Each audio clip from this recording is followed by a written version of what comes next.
जय माता की मित्रों, मैं धनेश्वर महतो।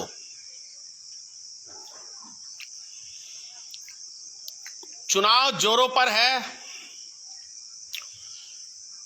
उत्तर प्रदेश में रैलियां दबा के हो रही है। देश के गृह मंत्री अमित शाह के पास काम काफी अच्छा मिल गया है चुनावी भाषण देने के लिए।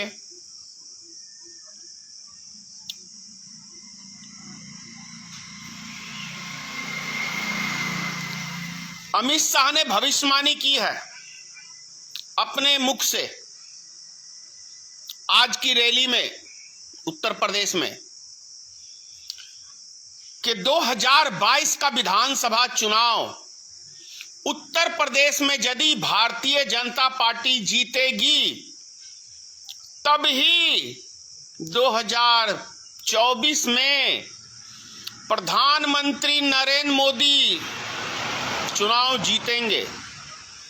यानी कि अमित शाह जी खुद भविष्यवाणी कर दिए हैं कि 2024 में भारतीय जनता पार्टी की सरकार यानी नरेंद्र मोदी प्रधानमंत्री नहीं रहेंगे। ये मैं नहीं, अमित शाह जी कह रहे हैं। उत्तर प्रदेश 2022 का चुनाव भारतीय जनता पार्टी नहीं जीतने जा रही है। इनको वोट देगा कौन? देश के अन्नदाता, हमारे किसान मजदूर भाई पूरे देश के नाराज हैं। इनकी चरम सीमा महंगाई के से त्रस्त हैं। देश का एक एक नागरिक इस बढ़ती महंगाई से परेशान है। लोगों का बजट बिगाड़ के धर दिया है भारतीय जनता पार्टी की सरकार ने, इस लुटेरी सरकार ने। और अब ये दुहाई दे रहे हैं उत्तर प्रदेश का माननीय गृह मंत्री अमित शाह जी। उत्तर प्रदेश की जनता, दिल्ली की जनता, बंगाल की जनता से भी काफी तेज है। जिस तरीके से आपने उत्तर प्रदेश की जनता का जीना हराम किया, वो उत्तर प्रदेश की जनता उस समय का इंतजार कर रही है कि कब वो दिन आए जो हम ईवीएम का बटन दबा के, क्या आपने दिल्ली में कहा था शाहीन बाग में, दिल्ली में ऐसा बटन दबाना कि शाहीन बाग में जाके करंट लगेगा।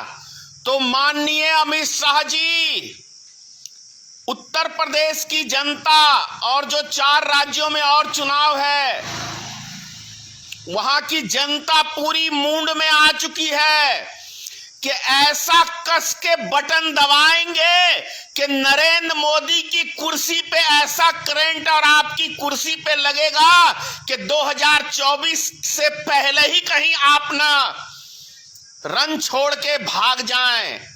ऐसा उतावला है देश की जनता अब आपके झूठे वादों से, फरेब से, आपके जुमलों से, श्री नरेंद्र मोदी के जुमलों से देश की जनता ऊब चुकी है। और अब आपकी जालसाजी, अब तो पुलवामा हमले भी अगर ऐसा कराओगे तो जनता विश्वास नहीं कर सकती, क्योंकि वो जनता को पता हो गया है कि हमला कहां से हुआ, क्यों हुआ, वोट बैंक की राजनीति के लिए हुआ। अब तो हिंदू मुसलमान का कार्ड भी आपका फेल हो चुका है, पाकिस्तान हिंदुस्तान का कार्ड भी फेल हो चुका है। अब नया कार्ड आपने एक बांग्लादेश का चला है। तो देश की जनता बहुत होशियार हो गई है, समझदार हो गई है। आपके इस पाखंड को बहुत अच्छी तरह से देश की जनता समझने लगी है। मूर्ख किसी को हम एक बार बना सकते हैं, 2 बार बना सकते हैं, बार बार नहीं बना सकते। 2 बार आपने इस देश की जनता को ठगा और ठगने के बाद किस तरीके से सिरिंज लेके आप इस देश की जनता का खून चूसने में लगे हुए हैं और विदेशों में काला धन किस तरीके से आपकी सरकार जमा कर रही है, ये देश की जनता जान रही है माननीय अमित शाह जी। और 5 राज्यों का चुनाव और 5 देशों का विदेश यात्रा मोदी जी करने गए हैं। क्या बात है, क्या बात है, कमाल है। मतलब नया जुमला छोड़ने के लिए 5 देशों में गए हैं नरेंद्र मोदी कि 5 देशों से नया नया जुमला सीख के आएंगे और 5 राज्यों के चुनाव में नए नए जुमले छोड़ेंगे हम तो जाके। फिर से कोई नौटंकी, फिर से कोई पाखंड, फिर से कोई नया ड्रामा सीखने गए हैं नरेंद्र मोदी जी विदेश। संभल जाइए आप लोग, 5 राज्यों का चुनाव है, 5 देश की यात्रा, जनता का पैसा है। ऐश मौज हो तो नरेंद्र मोदी जैसा हो, कोई लूटे। क्या कमाल की लूट मचाई है, क्या गदर फिल्म को भी फेल कर दिया है भारतीय जनता पार्टी की। गदर ने पूरा गदर मचा के धर दिया है। लूट लो। हमारे ही देश से डीजल पेट्रोल नेपाल को जाता है, बांग्लादेश को जाता है, भूटान को जाता है, लंका को जाता है, पाकिस्तान को जाता है, अफगानिस्तान को जाता है और सबसे सस्ता हमारे देश से जाता है वहां और वहां बिकता है और हमारे देश में चरम सीमा पे है। कमाल है ना। जय हिंद।